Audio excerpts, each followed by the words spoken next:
Hello friends, I am again with my another video and today's topic is international organization.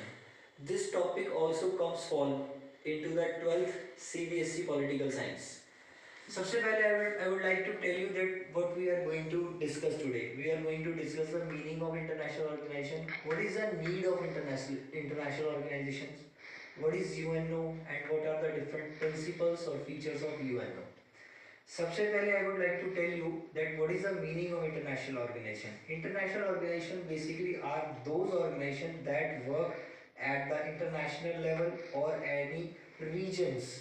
It means ये सारी वो organization होती हैं जो किसी particular international level पर या regional level पर काम करती हैं. And throughout our syllabus in 12th standard we have also come to know about various organizations that have worked or that have been working since a long time at the international level, like UNO, European Union, SAARC, ASEAN, and BRICS.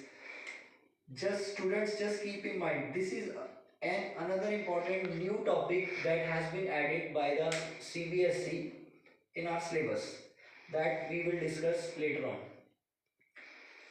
Now, question arises: what is the need of international organization? That what were the requirements at a particular time period कि हमारे को यानी कि विश्व के कई देशों को इंटरनेशनल ऑर्गेनाइजेशन बनाने की जरूरत महसूस हुई.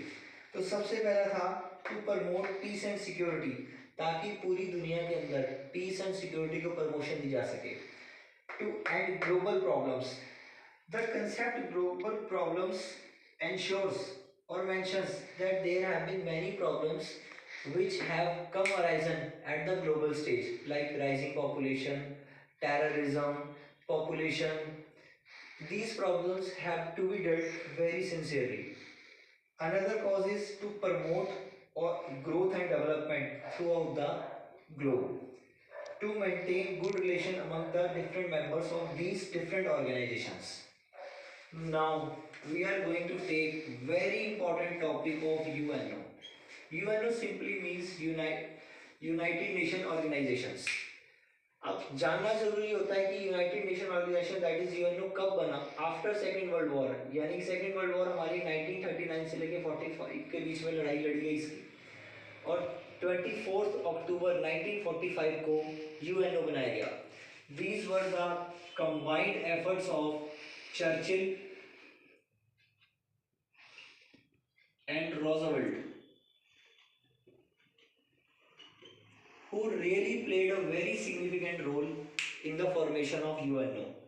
And India joined UNO on 30th October 1945, even before the independence. It shows that India has always been a very active member of UNO and it has always followed the principles of UNO on a very serious note. एक बार और जानने योग्य है कि आज की तारीख में there have been total 193 members of UNO and who have been promoting the principles of UNO on a serious note. UNO is an indispensable organisation. It means कि यूएनओ के बिना, एक यूएनओ जैसी ऑर्गेनाइजेशन के बिना हमारा यानी कि विश्व के कई देशों का यानी कि 193 मेंबर्स का इसके बिना सर्वाइव करना मुश्किल है, क्योंकि यूएनओ ना केवल पीस और सिक्योरिटी को प्रमोशन देता है, वहीं दूसरी तरफ trading, health, dealing with the global problems and ending the conflict of member nations, इन सब बातों को प्रमोशन देते हुए यूएनओ एक विश्व का एक बहुत ही इंपॉर्टेंट ऑर्गेनाइजेशन बन चुका है जिसने सिंस इट्स एस्टैब्लिशमेंट बहुत अच्छा काम करा है. अब हमारे लिए सबसे इंपॉर्टेंट जानना जरूरी होता है what are the different principles of UNO, कि वो कौन से प्रिंसिपल्स हैं, वो कौन सी बातें हैं जिनके बेस पर यूएनओ इतने लंबे समय से ऑलमोस्ट मोर देन 7 डिकेड्स काम कर रहा है और बहुत अच्छी अचीवमेंट्स रही है इसकी. तो मैं सबसे पहले आपको बताना चाहूंगा UNO has always work for to promote peace and security throughout the world.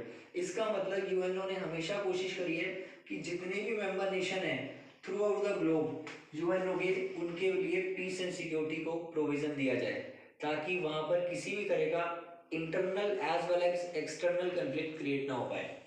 उसके बाद यूएनओ ने has always promoted human rights. It means UNO अपने मेंबर नेशंस को इंश्योर करता है कि वो कभी भी ऐसी स्थिति क्रिएट ना करे जिससे उनके सिटीजन्स को ह्यूमन राइट्स ना मिले, क्योंकि human rights are taken as those necessary condition which are necessary for the overall development of human beings.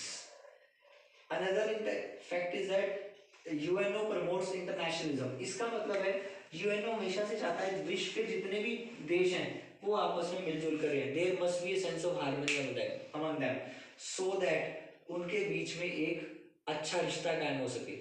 इसके अलावा UNO ने हमेशा डिसआर्मामेंट के कंसेप्ट को प्रमोशन दी है ताकि there can never be a risk of another world war, because हम पहले ही 2 वर्ल्ड वॉर के अंदर बहुत ज़्यादा नुकसान फेस कर चुके थे and the world right now is not in a good position और in never in a position to bear another war. Against racism UNO ने अपने मेंबर नेशन के साथ एक बात के लिए और एग्रीमेंट करा है कि वो रेसिज्म को कभी भी प्रमोशन नहीं देंगे. Racism simply means differences on the basis of colour which have always been the part of South Asia, Africa, America. तो यूएनओ ने इन चीजों को प्रमोट किया. बेटर रिलेशंस यूएनओ ये भी इंश्योर करता है कि मेंबर नेशंस के बीच में बेटर रिलेशन हो ताकि ट्रेडिंग एक्टिविटी और वो ग्रोथ एंड डेवलपमेंट के लिए काम कर सके. To end conflicts of member nations UNO ensure करता है कि जितने भी मेंबर नेशन हैं उनके बीच में अगर कोई कन्फ्लिक्ट है किसी भी विषय को लेकर, whether border issues, whether any other issues, economic issues, तो उनको एंड किया जा सके.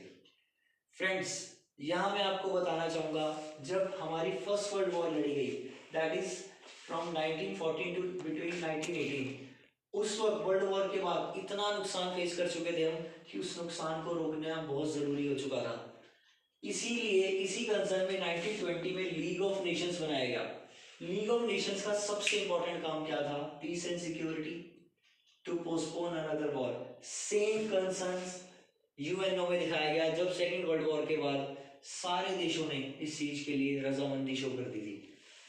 बट लीग ऑफ नेशन बहुत लंबे समय तक सक्सेसफुली काम नहीं कर पाया, जिसकी वजह थी big players like USA and USSR were not members of this organisation.